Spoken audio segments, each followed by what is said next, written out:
आप सभी विद्यार्थियों को मेरा नमस्कार और आपका स्वागत है मेरे चैनल टॉप 5 एमएस में। मैं सौर सिंह इस वीडियो में कक्षा 10 विज्ञान पाठ 10 मानव नेत्र तथा रंग बिरंगा संसार से 25 बहुविकल्पी प्रश्नोत्तर लेकर आए हैं। कॉन्सेप्ट के साथ समझाने की कोशिश करेंगे आपके लिए। अगर वीडियो अच्छा लगे तो आप लाइक कर सकते हैं। प्ले लिस्ट में जाकर और बहुत सारे सवाल देख सकते हैं, यानी बहुत सारी चीजें देख सकते हैं। तो बढ़ते हैं बहुविकल्पी प्रश्नों की ओर, जो इस प्रकार दिया गया है। सरल से कठिन की ओर बढ़ेंगे। तो पहले सरल प्रश्न है हमारा कि नेत्र लेंस होता है, यानी जो आंखों में हमारा लेंस होता है वो किस प्रकार का होता है। यहाँ का है अभिसारी, यहाँ का है अपसारी, फिर है आपका दोनों ए व बी, यानी अभिसारी भी और अपसारी भी, या इनमें से कोई नहीं।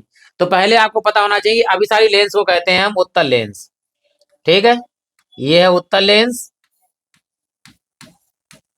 और अपसारी को कहते हैं हम अवतल लेंस। अवतल लेंस, ठीक। और मानव नेत्र में जो है लेंस में आंखों में लेंस होता है वो होता है उत्तल लेंस। ध्यान दीजिएगा कि अभिसारी का मतलब होता है उत्तल, और वो भी होता है द्वि उत्तल लेंस होते हैं मानव नेत्र में। तो याद रखिएगा कि नेत्र में लेंस होता है वो भी उत्तल लेंस, वो भी होता है द्वि उत्तल लेंस, जिसमें एक की वक्रता त्रिज्या कम होती है और एक की वक्रता त्रिज्या ज्यादा होती है। बाकी आप जब नेत्र पढ़ेंगे आपको तो आपको क्लियर हो जाएगा। तो यहाँ ऑप्शन नंबर ए सही होगा, अभिसारी लेंस या उत्तल लेंस। बढ़ते हैं देखिए अगले प्रश्न की ओर, जो इस प्रकार दिया गया है कि मानव नेत्र में रेटिना पर बनने वाला प्रतिबिंब कैसा होता है। यानी मानव नेत्र में जो रेटिना पर प्रतिबिंब बनता है वो बनता कैसा है। ठीक है, यहाँ लिखा है सीधा होता है परंतु उल्टा दिखाई देता है, उल्टा होता है परंतु सीधा दिखाई देता है, सीधा होता है तथा सीधा दिखाई देता है, उल्टा होता है तथा उल्टा दिखाई देता है। तो याद रखना कि रेटिना पर जो प्रतिबिंब होता है हमारी, अगर वस्तु ऐसी है तो रेटिना में बनेगा इसका उल्टा प्रतिबिंब, लेकिन हमें दिखाई कैसे देता है, सीधा प्रतिबिंब। तो यहाँ बनता उल्टा है। याद रखना मानव नेत्र में रेटिना पर बनने वाला प्रतिबिंब होता उल्टा है, उल्टा होता है, लेकिन हमें कैसा दिखाई देता है, सीधा दिखाई देता है। तो ऑप्शन नंबर यहाँ पे कौन सा सही होगा, बी वाला सही होगा कि रेटिना पर प्रतिबिंब बनता है उल्टा लेकिन हमें दिखाई देता है सीधा, क्योंकि मस्तिष्क को सीधा पहुंचाता है। तो याद रखना यहाँ ऑप्शन सही है बी वाला। अब बढ़ते हैं अगले प्रश्न की ओर, जो इस प्रकार है। स्वस्थ नेत्र के लिए स्पष्ट दृष्टि की न्यूनतम दूरी पूछा है। कम से कम हम कहाँ तक देख सकते हैं। तो कम से कम स्वस्थ नेत्र कहाँ तक देख सकता है ये बता रहे हैं। 25 सेंटीमीटर, 50 सेंटीमीटर, 100 सेंटीमीटर, अनंत। हमको पता है, आप भी जानते होंगे कि न्यूनतम स्पष्ट दृष्टि होती है 25 सेंटीमीटर, और अनंत की बात आ जाए तो अनंत जो है वो अधिकतम दूरी है। कितनी दूरी है, अधिकतम दूरी कौन सी है, अनंत। अगले प्रश्न की ओर बढ़ते हैं, जो इस प्रकार है। यहाँ लिखा है कि स्वस्थ नेत्र के लिए दूरबिंदु, दूरबिंदु वही जो हमने बताया था अभी आपके लिए, कहाँ तक देख सकते हैं, अनंत तक देख सकते हैं। तो यह है हमारा ऑप्शन नंबर डी। अब याद रखिएगा एक और चीज कि वस्तु का जो है क्या कहाँ से कहाँ तक देख सकता है। तो 25 सेंटीमीटर से लेके अनंत दूरी तक वस्तु मतलब प्रतिबिंब जो है देख सकता है कौन, मनुष्य अपने आंख से कम 25 सेंटीमीटर और अधिक से अधिक अनंत दूरी तक देख सकते हैं। तो निकट बिंदु 25 सेंटीमीटर, अनंत बिंदु मतलब दूर बिंदु अनंत पर। बढ़ते हैं अगले प्रश्न की ओर, देखिए जो इस प्रकार है कि निकट दृष्टि दोष से पीड़ित व्यक्ति के लिए चश्मे में प्रयुक्त किया जाता है। निकट दृष्टि दोष की बात कर रहा है, देख लीजिए। तो कौन सा लेंस, अवतल लेंस, अवतल दर्पण, दर्पण तो प्रयोग होगा ही नहीं, ये तो कैंसिल कर दिए। दर्पण अगर लगा दिया जाएगा तो हमें दिखेगा कहाँ, आर पार। लेंस की जरूरत पड़ती है, तो या तो अवतल लेंस होगा या उत्तल लेंस होगा। तो निकट की बात कर रहा है, निकट देश दोष में हम लगाते हैं अवतल लेंस, और दूरदेशी दोष के लिए दूर करने के लिए लगाते हैं उत्तल लेंस। तो यहाँ ऑप्शन कौन सही होगा, ए सही होगा। निकट देशी दोष को वाला व्यक्ति है जिसे पीड़ित है तो उसे कौन सा लेंस लगाना है, अवतल लेंस लगाना है। होता क्या है निकट देशी दोष, वैसे आपको पता होगा लेकिन बताते हैं कि जब कोई वस्तु निकट की तो दिखाई दे रही है लेकिन दूर की वस्तु स्पष्ट रूप से दिखाई नहीं देती है, तो उसको कहते हैं हम निकट दृष्टि दोष। इसको दूर करने के लिए हम जो है अवतल लेंस का प्रयोग करते हैं। बढ़ते हैं अगले प्रश्न की ओर, जो इस प्रकार है। दूर दृष्टि दोष पीड़ित व्यक्ति अपने चश्मे में प्रयुक्त करेगा कौन सा, पता ही है हमारे लिए, कौन सा लेंस प्रयोग करेगा, उत्तल लेंस प्रयोग करेगा। परिभाषा वैसे पता होगी, हम बता देते हैं। दूरदेशी दोष से पीड़ित व्यक्ति को दूर की वस्तुएं तो स्पष्ट रूप से दिखाई देती हैं लेकिन पास की वस्तुएं स्पष्ट रूप से दिखाई नहीं देती हैं। इसको दूर करने के लिए उत्तल लेंस की आवश्यकता होती है। अब बढ़ते हैं अगले प्रश्न की ओर, जो इस प्रकार है कि दूरदर्शी दोष के कारण प्रतिबिंब बनता है। रेटिना पर बनता है, रेटिना से आगे बनता है, रेटिना से पीछे बनता है, या कभी कहीं भी बनता है। तो यार जब दोष है तो रेटिना पर तो बनेगा नहीं। अब क्या होता है, जैसे मान लीजिए ये हमारा रेटिना है, आंख की रेटिना है, और यहाँ से जो है प्रतिबिंब जा रहा है। तो ये जो है ध्यान दीजिएगा ये आगे बनेगा, दूर की बात करा ना, दूर यानी कि रेटिना से पीछे, यानी रेटिना से पीछे बनेगा, यहाँ बनेगा जाके प्रतिबिंब, तो इसे जो है रेटिना के पीछे बनेगा, यहाँ याद रखिएगा। और अगर हमारे पास ये निकटदेशी दोष होता तो ये प्रतिबिंब कहाँ बनता, पहले बन जाता। तो याद रखना है कि दूरदेशी दोष के कारण प्रतिबिंब कहाँ बनता है, रेटिना के पीछे, यानी कि दृष्टि पटल के पीछे या रेटिना के पीछे बनता है, ये हमें याद रखना है। अब बढ़ते हैं देखिए अगले प्रश्न की ओर, जिस प्रकार है, दूरदेशी दोष से पीड़ित मनुष्य का निकट बिंदु स्थिर होता है, यानी दूरदेशी दोष है उसका पास वाला निकट बिंदु कौन सा होगा, 25 सेंटीमीटर होगा, 25 सेंटीमीटर से कम दूरी हो जाएगा, या 25 सेंटीमीटर से अधिक हो जाएगा। 25 सेंटीमीटर देख सकता है तो दूर हो जाएगा, दूर बिंदु याद रखना, निकट बिंदु जो है वो दूर पहुंच जाएगा, आगे पहुंच जाएगा, और अंतिम बिंदु को है अनंत से पहले आ जाएगा। तो यहाँ ऑप्शन नंबर कौन सही होगा, सी सही होगा, कि दूरदेशी दोष से पीड़ित मनुष्य का निकट बिंदु जो है वो 25 सेंटीमीटर से थोड़ा सा अधिक हो जाता है। दूरदेशी दोष का मतलब क्या होता है कि निकट वस्तु नहीं देती है, तो जब पास की नहीं दिखाई तो हम कभी कभी क्या करते हैं, जो बुजुर्ग लोग हो जाते हैं वो दूर से करते हैं, तो उनका निकट बिंदु जो है वो कहाँ पहुंच जाता है, दूर पहुंच जाता है, यानी 25 से अधिक दूरी पर पहुंच जाता है। तो यहाँ ऑप्शन होगा आपका सी वाला। अब बढ़ते हैं देखिए अगले प्रश्न की ओर, जो इस प्रकार है कि निकटदेशी दोष से पीड़ित व्यक्ति का दूर बिंदु स्थिर है। आप दूर बिंदु है यानी अनंत पर होता है, तो अनंत से तो और अनंत तो होगा नहीं, तो क्या होगा, उससे पहले आ जाएगा। तो याद रखना अनंत से कम दूरी पर आ जाता है, तो ऑप्शन नंबर कौन सा सही है यहाँ पर, डी। जो याद रखना निकटदेशी दोष से पीड़ित व्यक्ति का दूर बिंदु कहाँ आता है, पास आ जाता है, और दूरदेशी दोष से पीड़ित निकट बिंदु कहाँ पहुंच जाता है, वो दूर पहुंच जाता है। तो याद रखना ऑप्शन यहाँ पर कौन सा है, डी सही है। अब बढ़ते हैं अगले प्रश्न की ओर, ये 10वां प्रश्न है आपका, इसमें 25 कराएंगे हम आपके लिए। 10वां अगर यहाँ तक अच्छा लगे वीडियो आपके लिए तो आप लाइक कर सकते हैं, बाद में प्ले लिस्ट पे जाकर और बहुत सारी चीजें देख सकते हैं, वहां पर आपको हाई स्कूल गणित भी मिलेगा, इंटर वाले इंटर भी बढ़ा सकते हैं, इंटर की गणित मिल जाएगा आपके लिए, इंग्लिश भी मिल जाएगा, और यहाँ पर विज्ञान तो मिल ही रहा है आपके लिए। तो बढ़ते हैं देखिए इस प्रश्न की ओर, जब श्वेत प्रकाश कांच के प्रिज्म से, यहाँ देखिएगा, कांच के प्रिज्म से गुजरता है तो न्यूनतम विचलन होता है, यानी कम से कम विचलन किसका होता है ये पूछ रहा है। न्यूनतम विचलन बैंगनी रंग का होता है, लाल रंग का होता है, हरे रंग का होता है, या पीले रंग का होता है। सबसे ऊपर जो रंग होता है वो लाल रंग का होता है, यानी विचलन सबसे कम किसका होता है, लाल रंग का, ये याद रखिएगा। सबसे न्यूनतम विचलन लाल रंग का, अधिकतम बात करेगा तो किसका आएगा, अधिकतम विचलन जो होता है वो बैंगनी रंग का होता है, ये हमें याद रखना। जब कोई श्वेत प्रकाश की किरण कांच के प्रिज्म से गुजरती है तो सबसे अधिक विचलन बैंगनी रंग का होता है, सबसे कम विचलन जो है वो लाल रंग का होता है। अब बढ़ते हैं हम देखिए अगले प्रश्न की ओर, यहाँ कह रहा है कांच का अपवर्तनांक अधिकतम होता है, जिसका विचलन अधिकतम होगा उसका अपवर्तनांक भी अधिकतम होगा।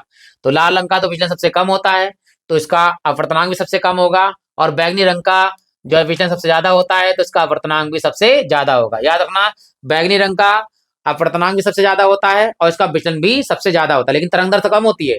तरंग दैर्ध्य सबसे कम किसमें होती है, बैंगनी रंग में, क्योंकि इसका विचलन ज्यादा है और इसका जो है वो अपवर्तनांक भी सबसे ज्यादा है। और याद रखना लाल रंग के तरंग दैर्ध्य सबसे ज्यादा होगी और विचलन और अपवर्तनांक सबसे कम होगा। तो फिलहाल यहाँ अपवर्तनांक अधिक किसमें होता है, वो बैंगनी रंग में अधिक अपवर्तनांक अधिक होता है।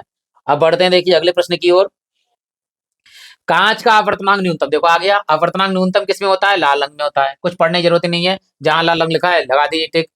कांच का अपवर्तनांक न्यूनतम होता है लाल रंग के प्रकाश में, सबसे न्यूनतम मतलब अपवर्तनांक होता है। और याद रखना सबसे कम विचलन भी लाल रंग में ही होता है, लेकिन तरंग दैर्ध्य सबसे ज्यादा इसी में होगी। ठीक, आगे अगला प्रश्न है, जब श्वेत प्रकाश प्रिज्म से गुजरता है तो सर्वाधिक विचलन, देखिए सर्वाधिक विचलन किसमें होता है, अभी बताया बैंगनी रंग में सबसे अधिक विचलन होता है, तो यहाँ बिना सी ऑप्शन सही है कि बैंगनी रंग का विचलन सर्वाधिक होता है। सबसे अधिक रंग कौन से रंग का विचलन होता है, वो है बैंगनी रंग का, सबसे कम किसका होता है, वो है लाल रंग का। अगले प्रश्न की ओर, श्वेत प्रकाश के वर्णक्रम की बात कर रहा है, में प्राप्त विभिन्न रंगों का क्रम अंग्रेजी के अक्षरों के नाम के प्रथम अक्षर से बने निम्न शब्द संकेत द्वारा व्यक्त किया जाता है। तो हम जानते हैं जो वर्ण विक्षेपण होता है तो उसे हम विवग्योर लिखते हैं, विवग्योर। ठीक है, तो यहाँ विवग्योर जहां लिखा वो देख लीजिए, तो मुझे लगता है पहले ऑप्शन सही है, विव और ग्योर, तो ये हमारा ऑप्शन सही है ए वाला, कि विवग्योर होता है, याद रखना VIVGYOR, तो ये विवग्योर ऑप्शन बिल्कुल पहला सही है। और देखो बाकी देखो यहाँ पे गो गो है ही नहीं विवग्योर, यहाँ पर देखो जी पहले आना चाहिए, ये बाद में आना चाहिए, यहाँ पे बी पहले आ गए तो ये गलत है, सारी स्पेलिंग गलत है, ये सही है विवग्योर, हमारी ऑप्शन नंबर ए हमारा बिल्कुल सही है वर्णक्रम। अगले प्रश्न की ओर बढ़ते हैं, यहाँ कह रहा है कि श्वेत प्रकाश के निम्न रंगों में से किस रंग की तरंग दैर्ध्य सबसे अधिक। देखो आ गया तरंग दैर्ध्य। तो तरंग दैर्ध्य मैंने बताया था जिसका विचलन सबसे कम होता है तरंग दैर्ध्य उसकी सबसे ज्यादा होती है। तो लाल रंग का विचलन सबसे कम, तरंग दैर्ध्य सबसे ज्यादा। तो यहाँ कह रहा है देखिए तरंग दैर्ध्य सबसे ज्यादा अधिक किसमें है, लाल रंग में। अगर सबसे कम आ जाता तो बैंगनी रंग में सबसे कम तरंग दैर्ध्य पाई जाती है, लेकिन विचलन सबसे ज्यादा बैंगनी रंग में होता है और सबसे कम विचलन लाल रंग में होता है। यहाँ हो गए 15 सवाल, 10 और बचे हैं हमारे पास, 10 और कराते हैं। अगर आपको अच्छा लग रहा हो वीडियो तो आप लाइक कर सकते हैं, बाद में प्लेलिस्ट में जाकर और बहुत सारी चीजें देख सकते हैं। बढ़ते हैं हम देखिए अगले प्रश्न की ओर, जो इस प्रकार है। चंद्रमा से अ, देखने पर आकाश दिखाई देता है, यानी चंद्रमा पर अगर हम हैं तो वहां से आकाश कैसा दिखाई देता है, पीला दिखाई देता है, काला दिखाई देता है, नीला दिखाई देता है, बैगनी दिखाई देता है। आशा करता हूँ सबको पता होगा कि वहां से जो प्रकाश आकाश दिखाई देता है वो दिखाई देता है काला। क्यों दिखाई देता है, क्योंकि चंद्रमा पर जो है वायुमंडल नहीं है, जिसके कारण प्रकीर्णन नहीं हो पाता है, जिसके कारण जो है आकाश हमें काला दिखाई देता है। तो याद रखना चंद्रमा से आकाश दिखता है हमें काले रंग का। अगले प्रश्न है कि किस रंग के प्रकाश का प्रकीर्णन सबसे कम होता है। प्रकीर्णन सबसे कम होता है, पता है हम प्रकीर्णन के बारे में बता देते हैं आपके लिए, उसके बाद में हम इसका ऑप्शन बताते हैं, लाल है, बैगनी, हरा या पीला है। तो प्रकीर्णन क्या होता है, जब श्वेत प्रकाश की किरण सूर्य से आकर वायुमंडल की अनेक परतों से गुजरती है तो वायुमंडल में छोटे छोटे कण वायु के होते हैं, जिनसे अधिकांश रंगों का क्या हो जाता है, प्रकीर्णन हो जाता है। जिसमें सबसे अधिक प्रकीर्णन होता है बैगनी रंग का, क्योंकि उसमें विचलन सबसे ज्यादा है, और सबसे कम प्रकीर्णन होता है लाल रंग का, क्योंकि उसका जो विचलन है वो सबसे कम है। तो बस याद रखना प्रकीर्णन की परिभाषा। तो प्रकीर्णन सबसे कम किसमें होता है, तो वो होता है लाल रंग में। इसी के कारण देख ध्यान दीजिएगा, प्रकीर्णन के ही कारण सूर्योदय और सूर्यास्त के समय आकाश हमें सूर्य हमें जो है लाल दिखाई देता है और आकाश हमें जो है वो नीला दिखाई देता है, वो प्रकीर्णन के ही कारण होता है। और समुद्र का जल नीला दिखाई देता है, वो भी प्रकीर्णन के ही कारण है। तो इतने प्रश्न आपको याद रखने हैं। फिलहाल बढ़ते हैं हम अगले प्रश्न की ओर, जो इस प्रकार है कि समुद्र में जल नीला प्रतीत होता है। अभी हमने बताया किसके कारण, प्रकाश के प्रकीर्णन के कारण समुद्र का जल भी नीला दिखाई देता है। जहां लगाओ ऑप्शन लगा दीजिए, प्रकाश का प्रकीर्णन होता है। तो याद रखना समुद्र में जल नीला प्रतीत होता है प्रकाश के प्रकीर्णन के कारण, आकाश नीला दिखाई देता है प्रकाश के प्रकीर्णन के कारण, सूर्योदय और सूर्यास्त के समय सूर्य जो है वो लाल दिखाई देता है प्रकाश के प्रकीर्णन के कारण। ठीक है, अब बढ़ते हैं देखिए अगले प्रश्न की ओर, जो इस प्रकार है। खतरे के संकेत तथा सिग्नल लाल रंग के होते हैं, क्यों, क्योंकि इसका जो है लाल रंग का जो प्रकीर्णन क्या होता है, सबसे कम होता है, इसलिए दूर से हमें दिखाई देता है। इसलिए खतरे के जितने सिग्नल होते हैं वो सब लाल रंग के होते हैं। और आपने देखा कि बाइक पे फोर व्हीलर की जो पीछे लाइटिंग होती है वो लाल कलर की होती है, ताकि हमें दूर से दिखाई दे जाए कि आगे वाहन चल रहा है। तो याद रखना खतरे का सिग्नल हो या कोई भी चीज हो वो लाल रंग की होती है, इसलिए ट्रेन की हरी झंडी वो लाल झंडी होती है दिखाने खतरे के निशान के लिए। तो यहाँ याद रखना कि का कोहरे तथा धुएं में प्रकीर्णन सबसे कम होता है, किसका, लाल रंग का, जो हमें दूर से दिखाई देता है। ऑप्शन नंबर ए हमारा सही है। इसमें तो कह रहा है सबसे अधिक होता है, ये खत्म कर दीजिए। तो याद रखना खतरे का संकेत तथा सिग्नल लाल रंग के होते हैं का कारण क्या है, क्या कोहरे या धुएं में प्रकीर्णन सबसे कम होता है, जिसके कारण लाल रंग हमें दूर से दिखाई देता है, इसलिए खतरे के सिग्नल लाल रंग के ही बनाए जाते हैं। यहाँ ऑप्शन नंबर ए सही है। आगे बढ़ते हैं देखिए, यहाँ कह रहा है टिंडल प्रभाव उदाहरण है किसका, देखिए पहला कह रहा है शर्करा के जलीय विलयन से गुजरना, बंद कमरे में किसी छोटे छिद्र के प्रकाश आना, इंद्रधनुष का बनना, या उपरोक्त सभी। तो याद रखना हमारे पास में क्या है यहाँ पर, हाँ तो बंद कमरे में हमने देखा है जब प्रकाश किरण आती है तो बंद कमरे में क्या है, छोटे छोटे कण दिखते हैं। मान लीजिए देखो सूर्य की रोशनी में अगर आप देखेंगे कहीं क्षेत्र से प्रकाश आ रहा होगा तो छोटे छोटे कण उसमें दिख रहे होंगे, तो उसे ही हम टिंडल प्रभाव कहते हैं। तो यहाँ ऑप्शन नंबर कौन सा सही होगा, बी हमारा सही होगा कि बंद कमरे में किसी छिद्र, चलिए छोटे छिद्र से प्रकाश का आना जो है वो टिंडल प्रभाव का उदाहरण है। तो यहाँ ऑप्शन नंबर बी हमारा बिल्कुल सही है।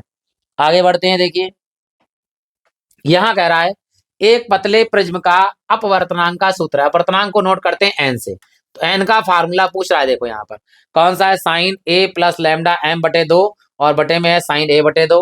यहाँ पर तो है नहीं, ये तो काट दीजिए क्योंकि यहाँ पर ए होना ही चाहिए। तो पहले ही हमारे पास ये प्लस प्लस नहीं है, ठीक है, ये ऊपर नहीं है, ये भी गलत है।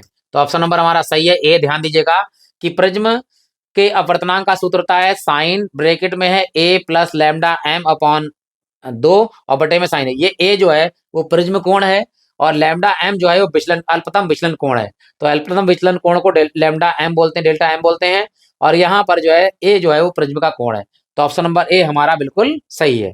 अब बढ़ते हैं देखिए अगले प्रश्न की ओर, जो इस प्रकार है। एक पतले प्रिज्म द्वारा उत्पन्न विचलन कोण पूछ रहा है। विचलन कोण जो है का मान निर्भर नहीं करता है। विचलन कोण का मान किस पर निर्भर नहीं करता है? प्रिज्म कोण ए पर, प्रिज्म के पदार्थ अपवर्तनांक पर, या आपतन कोण आई पर, या ए और सी दोनों पर। ए और सी दोनों पर याद रखना, इन दोनों पर तो निर्भर करता है पदार्थ के अपवर्तनांक पर यानी प्रिज्म के अपवर्तनांक पर, और कोण ए पर, ये प्रिज्म का कोण है, केवल आपतन कोण पर निर्भर नहीं करता यानी आपतन कोण आई पर निर्भर नहीं करता है। तो यहाँ ऑप्शन नंबर कौन सा सही है? सी सही है। अब बढ़ते हैं देखिए अगले प्रश्न की ओर, जिस प्रकार है कि मानव नेत्र अभिनेत्र लेंस की फोकस दूरी को समायोजित, मतलब लेंस की फोकस दूरी को क्या करना है? समायोजित करने करके विभिन्न दूरियों पर रखी वस्तुओं को फोकसित कर सकता है। ऐसा हो पाने का कारण क्या है?